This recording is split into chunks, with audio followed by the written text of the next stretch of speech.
minan nisa Khadijah, wa minas sibyan Ali, wa minal mawali Zaid bin Haris.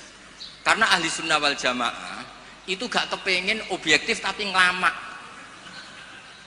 Lho mumpung awaluman amanah mutlakon kok ono skor. Makanya sekarang di pejabat juga mulai usum kan, pemimpin umum, pimpinan. Mereka kadang sing wakil itu rada izin dadi wakil itu. Supaya terhormat semuanya disebut apa? Pimpinan. Iya, ketua umum terus ketua itu sudah mulai berperadaban. Iya, ketua. Umumnya ketua. Iya. Umumnya ketua. Jadi ini cerita ya. Makanya kitab-kitab ahli sunnah wal jamaah itu nyebutnya itu awaluman amanah minar rijal Abu Bakar, wa minan nisa Khadijah, wa minas sibyan Ali, wa minal mawali Zaid bin Harisah. Andikan pertanyaannya agak objektif, yang mutlakon siapa? Dari sekian pemenang, yang pemenang sejati siapa? Mesti debatnya tuh antara Khadijah dan Waraqah. Tapi gue niku objektif sing ora bener, susah nggak hukum adab ya rasa kecangkeman. Akhirnya tadi awaluman amanah tapi dari kelompok rijal, dari kelompok nisa. Tapi secara logika, wong pertama yang diceritani Khadijah, dan ketika Nabi umur 25 nganti direwangi wong Maisarah ya karena sudah. Nah, tapi kalau itu dipakai, jangan-jangan Bukhairah malah panjang lagi kan? Jangan-jangan Nas Turo, ya mungkin. Buktinya orang Raja Habasyah, ketika dia dibacakan surat Maryam oleh Ja'far bin Abi Thalib, dia langsung iman.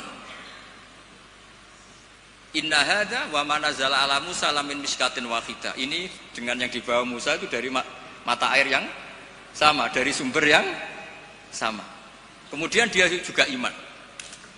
Daripada geger-geger ngono ora usah ngono, ana minar rijal, minan nisa, minas sibyan, minal mawali. Jadi ahli sunnah itu ulama yang enggak suka objektif kalau itu punya akibat ngelama. Kerepotan. Cara wong Jawa itu kerepotan, ribet. Misalnya ono wali terkenal terus urip ning daerah tertentu, tapi ning kono iku numpang iku lho, Karmen dhisik iku tanah sing dienggo tanahe Parman. Wali kok numpang kan ya ora enak. Ya cerita ngono iku ya objektif nyatane tenan awal-awale, tapi kono koyo wong drengki kan cerita gitu itu koyo. Jadi sebetulnya konstruksi nubuah itu panjang. Bahkan kalau di kitab Sirah Nabawiyah itu mulai Yaman kuno itu sudah ada diskusi Nabi akhir zaman. Nah, Ka'bul Akbar ini orang yang agak sembrono. Dia itu kitab yang dibaca itu Taurat, dan dia masyhur itu kan Al-Hadis Susani an Yasar bin Atha an Ka'bil Akbar saat terusnya ila sifron wahidan karena yaktimu wa idkhiluhus sunduq. Ka'bul Akbar itu menangi Kanjeng Nabi, tapi dia hanya punya dua data, maulidu bi Makkah wa hijratuhu Madinah. Lah dia data yang dia baca wa sultanuhu bisyam.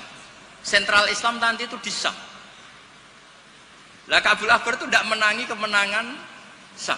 Rasulullah itu tidak menangi kemenangan Syam. Sehingga cara dia data ini kurang satu. Makanya dia belum Islam. Ketika Umar radhiyallahu anhu membuka Syam, berarti sudah masuk wa sultanuhu bisyam. Baru Ka'bul Akbar masuk Islam karena menurut dia datanya adalah jenis data yang memasukkan wasul tanuhu bisa. Tapi data yang di Khadijah cukup tudhilluhul ghamama tuti'uhus sahaib. Jadi yo ribet.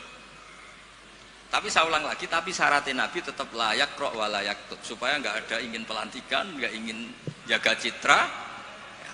Jadi Nabi nggak ada propos, nggak ada foto-foto. Ya sudah saya teruskan. Biar ngerti sampai nanti kalau suatu saat sampai ngaji tafsir kok ada ayat ma kunta tadri mal kitabu walal iman wa ma kunta tarju ayyulqa ilaikal kitab. Biar tahu betapa Nabi ini ummi yang justru jaga tingkat orisinilitas. Jadi umminya Nabi itu biar orisinil. Tidak terdikte oleh nafsu, oleh pikiran, oleh taktik, oleh strategi, tidak ada semua. Semuanya itu nubuah. Makanya madzhab ahli sunnah apa walam takun nubuwatun muktasabah walau raqa fil khairi la aqobah balda kafadlu wa yu'tihi liman yasha'u jalla wa wahibul minan. Jadi syaratnya Nabi itu enggak ada ikhtiar. Dan ketika dikasih juga enggak boleh tirakat dulu. Ya sudah alami saja. Lho Nabi teng Gua Hira niku mboten tirakat kok jenengan mute mboten nggih sangu. Sangu bekal. Sehingga mboten rokokan. Ora kowe bekal terus ape tafakur go rokok sak wes. Kok sudah tutut delok langit jare tafakur. Wah ribet go kopi sak tremos, go mie sak kerdus mboten ngoten. Ya tahannas, wa tazawwad. Ya tazawwad itu betul napa? Bekal. Betul sama. Pun kula terusno nggih. Engko sing takok mun mboten wani Mbak Idris sing aman. Fa inna kullu mubtadi'in wa dhalin yafamu ahkamu al-batilah minal kitabi was sunnah. Awal dari kesesatan adalah orang langsung mengambil dari Quran dan sunnah, tidak mengikuti panduannya ulama. Kayak tadi, misalnya ngambil Quran tok wa antasma'u bainal ukhtain. Yang haram itu hanya jamu bainal ukhtain, yang lainnya ya enggak disebut di Quran, ya gendeng bareng. Walhal annahu la yuhni minal haqqi syai'a. Cara ngambil Quran tanpa ulama itu tidak bisa mendapatkan kebenaran sama sekali. Lah ini yang hebatnya Mbah Hasyim untuk solusi Indonesia. Wala yajibu alal ami iltizamu madzhabin fi kulli hadisatin. Tidak harus orang banyak itu ngikuti madzhab tertentu. Walawil tazama madzhaban muayyanan kama madzhabi Syafi'i rahimahullah la yajibu alai al-istimrar. Ketika sudah bermadzhab Syafi'i tidak harus dia selalu Syafi'i. Bal yajuzu lahul intiqal ila ghairi madzhabi. Dia boleh intiqalul madzhab. Ini yang dipakai Mbah Mun, yang dipakai guru-guru kita. Dulu Kiai Hamid semuanya ya kalau ada kejadian biasanya juga intiqal apa? Madzhab. Yang masyhur ya Imam Syafi'i mengatakan intiqadu wujuhil lamis wal malmus. Yang megang maupun yang dipegang batal. Oke, dalam kondisi normal seperti itu, tapi nanti setelah tawaf dong ikuti madzhab napa? Maliki, bahwa menyentuh perempuan asal tidak syahwat itu ndak batal. Ada yang bilang wis pokoknya enggak batal, catatan ndak syahwat kayaknya ada keberatan itu. Tapi itu artinya intikal. Masjid juga gitu. Saya sering ditanya orang, Mbak Idris itu masjid di kampung-kampung itu kan mau ditingkat. Bekas tanah itu wong dikai ora gelem mergo tanah wakaf. Nah agak dibuat ngelumbruk. Bekas bangunannya nek dirubono ngelumbruk. Dibuat ra oleh tanah wakaf, nak dibaro di situ ngelumbruk. Nah, itu kalau kita ada intikal mazhab Hanafi bahwa wakaf itu atiyatun mahdhah, enggak bisa. Akhirnya kalau saya ditanya, ya nek iku problem kayak no cahaya yatim tak kayak no imam masjid sing rodok diutang seneng didol. Dari kebaikan ke kebaikan yang lain, karena keberadaan barang-barang bekas ini sudah doror, sudah ganggu, sudah tidak lagi maslahat. Ya, tapi seperti itu tetap intikal madzhab, karena kalau madzhab Syafi'i itu kan waqaf la yuba wala yuhab wala yuras. Pusing kan? Pusing mboten? Pusing. Makanya ya saran saya kalau ada masjid ismeh rubah, ya kayunya yang layak dan di situ sudah mau dibangun masjid mewah, kasihkan madrasah atau musola. Kalau nggak bisa kasihkan fakir miskin. Tapi yang penting dari kebaikan menuju kebaikan yang berbeda. Lah ikutnya apa? Ya Hanafi, karena yang lainnya la yuba wala yuras wala yuhab. Nah seperti itu tuh kita harus. Begitu juga misalnya ada wong awam sholat, sebelum pupune kena rokok kretek. Bar sholat lagi roh nak pupune kebuka sak bolongane rokok. Itu harus intikal madzhab. Meskipun badal amal. Jadi misalnya nanti juga diterangkan di kitab ini. Ono wong awam, saya ulang lagi, ono wong awam bar nyaponi kandang ayam, setelah sholat ke susu, ternyata di sini ada teleknya apa? Ayam. Nah, kalau dia disuruh iada kan keberatan. Murah potongan wali kan baleni sholat itu kan keberatan. Wong kiai dhewe nak kon iada keberatan apa meneh? Nah itu harus dibilangin. Sudah tidak usah iada tapi jangan ulang lagi. Ngikuti madzhab Imam Royani kalau Rasul Makul Tohir. Tapi baleni neh, tapi nak sakit amun baleni malih. Itu sudah biasa, jadi boleh intikal madzhab walau ba'dal amal, meskipun setelah dilakukan. Kan dia intikal itu setelah amal. Nanti juga dibahas di sini, nanti tak teruskan. Ya jelas ya, wala yajibu alal ami iltizamu madzhabin fi kulli hadisatin. Nah, terus wal ami alladzi lam yakun lahu nazarun wastidlalun wa lam yaqra kitaban fi furil madzhab idza qala ana syafi'un lam yu'tabar hadza kadzalik bi mujarradil qaul. Wa qila idzal tazamal ami madzhaban muayyanan yalzamul istimrar alaihi li annahu itaqada annal madzhab alladzi intasaba ilaihi wal haq fa alail wafa bi mujabi itiqadi. Tapi niku mboten populer. Lah niki walil muqallidi taqlidu ghairi imamihi fi hadisatin. Seorang muqallid boleh ngikuti mazhab selain imamnya dalam satu peristiwa tertentu. Falahu ayuqallida imaman fi sholati dzuhri masalan wa yuqallidu imaman akhar fi sholatil asri.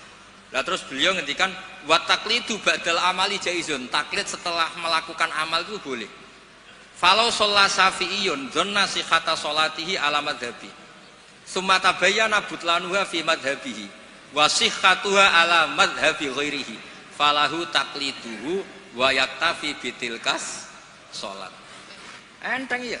Jadi misalnya saya Syafi'i goblok misalnya. Saya orang Syafi'i yang goblok. Berkeyakinan kalau sholat ana tletonge sapi itu batal. Delalah bar sholat terbukti basarung saya ada teletong sapi. Berarti kan saya meyakini sholat saya tidak sah. Terus ketemu Mbak Idris, serapopo cara madzhab beliau. Lah ini saya enggak perlu iadah. Meskipun badal amal. Cocok ya?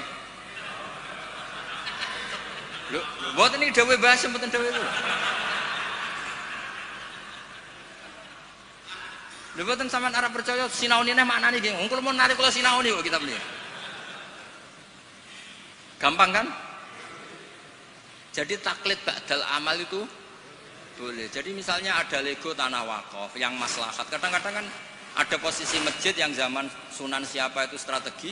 Tahu-tahu kegeru zaman di situ tuh sangat nggak strategi sehingga ini mati masjid ini. Terus keputusan masyarakat situ masjid dipindah. Mau tidak mau disentikal mazhab Hanafi. Cuma jangan juga yang beli ini orang fasik atau menjadi tempat maksiat. Jangan misalnya dari masjid menjadi madrasah atau menjadi musola atau jadi rumahnya orang soleh. Pokoknya jangan ke adna. Kata Imam Subki boleh merubah wakaf syukur-syukur ila a'la. Sementing jangan ke maksiat. Karena mau dipertahankan sudah tidak mungkin. Misalnya tadi perkampungannya pindah, orang sudah tidak ke situ. Terus barokah perubahan zaman, Islam trennya tidak di situ lagi, itu kan ruwet. Nah, tanahnya jadi tol, misalnya terpaksa seperti itu, mau tidak mau. Kalau enggak dianggap melawan negara kan ya ribet. Itu kalau nggak ada mazhab Hanafi yang anggap wakaf itu atiyatun mahdhah, lihat di Mizan Kubro. Ya sudah terserah nazir yang sekarang masalahnya kayak apa. Itu kan banyak, saya tuh sampai bosen ditanya kiai-kiai kampung gitu. Rata-rata ya antara kiai kolot mbek kiai modern. Biasanya lazim sing modern ra iso ngaji, pesenane perubahan. Sing iso ngaji ora pati luwes. Ribet ngadepi wong kotok mbek wong modern. Tapi enaknya masyarakat tuh kalau ada orang terkenal alim rodok diwedeni, rodok lumayan lah. Ya barokah itu kan nak takok sing jawab aku rodok wedi. Jadi terkenal tidak untuk hadzun nafsi tapi untuk mempersempit konflik. Jadi karena hukum ya, saya ulang lagi. Hukum itu kadang itu tidak objektif. Saya beri contoh ya, sama nggak usah tersinggung. Mazhab Syafi'i yang mengharuskan Jumatan orang 40. Ya, itu juga dikritik oleh Fathul Mu'in. Tidak usah saya, Fathul Mu'in pun kritik. Kritiknya gini, kalau ada orang berpikiran harus iqamatul jum'ah walau biduni arba'in harus diikuti. Bahwa qawiyun pendapat itu juga kuat sebagaimana katanya Imam Bulkini. Orang yang latihan jadi kiai, yang latihan dakwah syarat 40 itu aneh. Loh, kamu kan hidup di Pasuruan, sudah kota santri. Coba kalau kamu hidup di daerah Samin. Wong sing gelem Jumatan wong 10 kok mbok syaratno 40. Jadi agama itu juga diuji di lapangan, jangan nuruti khayal ideal. Imam kudu macane fasih, wong sing dadi imam wong iku. Sing gelem ya wong iku. Isane ya mok ngene iku. Mbok yo wong ku mikir coba yang donya iku ideal. Zaman neng Mekah Nabi diuji wong kafir, neng Madinah diuji wong munafik. Padahal ditunggoni Sayyidul Khalqi. Iku pelajaran nak dunia iki ngono iku ruwet. Dipimpin wong paling sempurna ya ono wae masalah. Pokoknya mbak pimpin kon, kowe ini masalah. Wes ora usah masyarakat kon dhewe wis. Masalah. Wis kok masalah. Loh saya pernah ditanya. Terus orang yang tidak peneliti itu biasanya membayangkan enggak 40 itu orang di pedalaman Pasuruan, di Bromo, di Tengger, di daerah-daerah gitu. Itu juga keliru. Sebetulnya yang potensi enggak 40 malah Islam kota. Islam kota ngeten Mbak Idris, kalau kasus di Jogja, di Jakarta, saya sering ditanya orang-orang kaya itu. Gus, saya mau bikin Jumatan, tapi orangnya kayaknya 40. Orangnya paling 10 Gus, kalau enggak 20. Tapi nanti 3 minggu lagi paling sudah 200. Itu pertanyaan Islam kota. Nah, karena saya lama di Jogja juga banyak interaksi dengan orang-orang Jogja. Kasusnya itu gini Mas Ebul, kan ada perumahan elit, pengembangan bikin perumahan elit. Itu kan yang langsung ada masjidnya, ada paket ada masjidnya. Nah yang datang situ pemilik rumah tok. Ternyata rumah elit ini hanya orang 20, yang Jumatan 10, berarti hanya 10.